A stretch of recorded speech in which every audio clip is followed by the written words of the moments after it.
Este 20 de noviembre también tiene un significado especial para el colectivo trans. Hoy se conmemora el Día Internacional de la Memoria Trans, dedicado a recordar a aquellas personas que, víctimas de la transfobia, el odio y el miedo, han sido asesinadas. Solo en los últimos 12 años, más de 3.664 personas en el mundo han sido asesinadas por este motivo.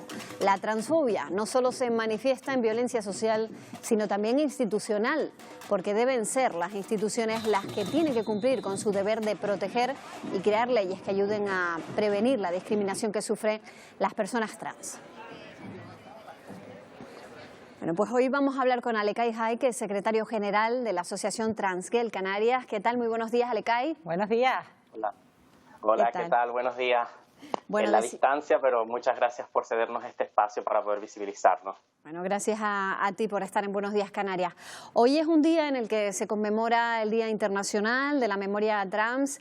Hablábamos de todas las víctimas en los últimos años, pero también de 350 víctimas este año solo por ser trans. ¿La situación ha mejorado? ¿Cuál es la realidad actual ahora mismo?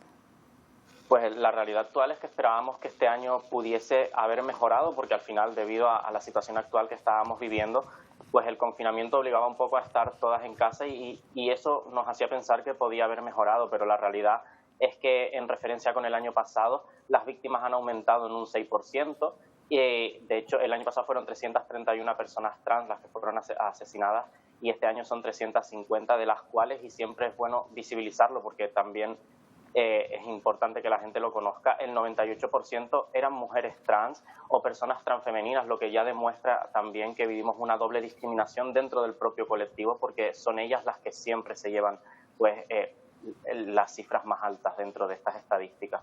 Discriminación social, violencia social, lo estábamos comentando ahora al comienzo, Alecay, pero también discriminación sanitaria en materia educativa, judicial, burocrática. Son muchas trabas las que se siguen encontrando el colectivo trans. Sí, de hecho nosotros decimos que vivimos una discriminación estructural porque este país no está preparado para atender a la diversidad, no está preparado para atender a las realidades trans y, como comentabas, vivimos discriminaciones en todos los ámbitos de nuestra vida, lo que al final cada año se refleja en esta cifra, desde el apartheid laboral tan grave que sufrimos, pasando por el ámbito sanitario. Después depende de la comunidad autónoma donde vivas, vas a tener más o menos derechos, algo que no entendemos porque se solucionaría con marcos jurídicos estatales que nos dieran pues esa igualdad, estemos donde estemos, y sobre todo nos protegería de agresiones o asesinatos como los que estamos viviendo. Muchos de esos asesinatos, Alecay, un 38%, tienen lugar en la calle. Quienes guardan silencio y tampoco condenan o denuncian la violencia también son cómplices de lo que ocurre. Sí, al final no sabemos si lo hacen un poco también por miedo, pero lo que está claro es que no es el momento de callarse. Estamos en un momento social que pide que todo el mundo hable, que se visibilicen por lo menos para frenar esta lacra que son los diferentes tipos de violencia que podemos recibir, y que se callen. Al final lo que hacen es fomentar ese odio, porque al final no es transfobia, no nos asesinan o no nos golpean o no nos maltratan por miedo a lo irracional, que es lo que significa la transfobia. Nos asesinan por transodio, que al final es lo que sienten hacia el colectivo, y cuando una persona se calla lo que hace es ser cómplice de una manera u otra y fomenta que estas cosas sigan sucediendo. ¿Y cómo han venido contribuyendo las redes sociales, sobre todo a la hora de viralizar determinados discursos transfóbicos y también directamente a hostigar y acosar a las personas trans? Sí, bueno, las redes sociales son un arma de doble filo, nos pueden ayudar mucho para visibilizarnos, pero así como podemos visibilizar de manera positiva, también hay otros tipos de sectores que lo hacen para atacar a las personas trans. En este año hemos vivido pues una realidad que al final tampoco entendemos mucho, y es que parece que todo el mundo puede atacar a las personas trans, sobre todo a las mujeres trans, y que nadie diga nada y que sobre todo nadie lo condene. Y sobre todo lo digo porque al final han salido ciertos tipos de discursos desde sectores bastante importantes de nuestro país y no hemos encontrado ese apoyo ni esa condena pública por parte de las personas que pues tienen que gobernar este país para hacerlo un país igualitario. Entonces nos hemos encontrado con que estamos en un ámbito o en un territorio donde no sabemos si reman a favor de nuestros derechos o simplemente es una máscara y después no nos van a dar esa igualdad que realmente necesitamos. El Pleno del Parlamento de Canarias aprobó una proposición de ley de igualdad social y de no discriminación por razón de identidad de género, expresión de género y características sexuales. Se esperaba que antes de que acabe el año se pueda materializar en una ley, pero no sé si con las circunstancias con las que estamos de la pandemia va a ser posible que se produzca antes de que acabe este año.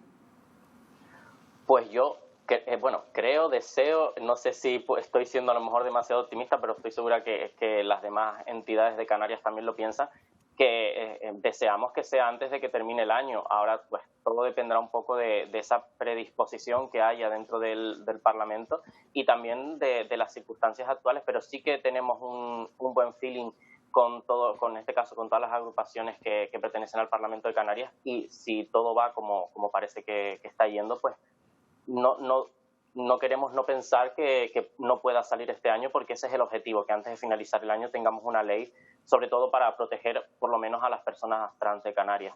Antes hablas precisamente de las diferencias que se pueden dar al ECAI en determinadas comunidades autónomas. Canarias, por lo pronto, ha ido por delante en determinadas políticas hacia este colectivo. También se está muy pendiente de esa política estatal trans, que precisamente esta semana terminaba ese periodo de consulta. ¿Son leyes que vienen a chocar entre sí? ¿Van a ser complementarias unas de otras? ¿Cómo se podría determinar quizás la conciliación entre unas y otras? No, al final no van a chocar porque bueno, ya hay leyes autonómicas en otras comunidades y no chocarían con ellas y no chocaría con esta. Realmente son complementarias porque siempre al final la ley que más avanzada esté es la que va a imperar dentro de un territorio. Si la ley de Canarias está por delante de la estatal, pues nos vamos a agarrar a esa, y si cuando se apruebe la estatal, en este caso la ley transestatal, está por delante de la que tenemos aquí, pues también nos agarraremos a esas. Son diferentes herramientas, pero está claro que no hacen falta ambas, porque hace falta una ley adaptada a Canarias y una ley que nos proteja a todas, estemos donde estemos. No creo para nada ni que choquen, ni que tampoco haga ese famoso borrado del que tanto se habla de derechos para otro tipo de colectivos. Son derechos humanos y lo único que queremos es la misma igualdad que teníamos y que nos arrebataron en el momento de decir que éramos personas trans. Existe un protocolo de atención sanitaria a personas trans. No sé cómo lo valoran desde el colectivo, si creen que les falta algo, que se puede mejorar. El protocolo está bastante avanzado. De hecho, creo que si no es uno de los mejores, posiblemente sea el mejor que hay ahora mismo en España en lo que se refiere a atención sanitaria a las personas trans. Sí que es cierto que hay que perfilar cosas porque no es perfecto, como todo. Una vez que lo haces te empiezas a dar cuenta de, ay, esto me faltó o esto tenía que haberlo quitado. Pero sí que es cierto que dentro de lo que es el sistema sanitario está bastante avanzado y por ahora estamos bastante contentas. Obviamente, si esta ley que comentábamos, la ley de Canarias, sale adelante, pues le dará una vuelta más a este protocolo y pues esas pequeñas cosas que a lo mejor no funcionan, las terminaría de eliminar para que el protocolo fuese pues prácticamente perfecto. Bueno, parece mentira que hace tan solo 2 años, en 2018, ALECAI, la Organización Mundial de la Salud, decidió dejar de considerar una patología la transexualidad. ¿Cómo lo llevan hoy en día? ¿Se sigue considerando como un enfermo a estas personas? De hecho, no es la primera vez que hablábamos que dentro del catálogo de enfermedades mentales estas personas tenían una discapacidad considerada del 33%. ¿Cómo está la situación al respecto? Bueno, por suerte esa categoría sí que es cierto que el tema de la discapacidad ya fue eliminada, pero lo de la despatologización, lo de ser consideradas enfermas mentales sigue estando ahí. Al final lo que hicieron fue movernos de categoría, pero seguimos siendo consideradas una patología y es lo que intentamos eliminar con este tipo de leyes, poder pues conseguir lo que nuestros compañeros del colectivo homosexual consiguieron en los años 90, que se nos deje de considerar como enfermas mentales, que es lo que a día de hoy, porque esa noticia fue como muy boom, pero al mismo tiempo fue muy engañosa, porque a día de hoy seguimos estando dentro de ese catálogo. La parte positiva es la que comentabas, que ya no tenemos ese grado que se nos otorgaba años atrás. Pues ALECAI, muchísimas gracias por habernos atendido y mucha suerte y a seguir luchando. Buenos días. Muchísimas gracias.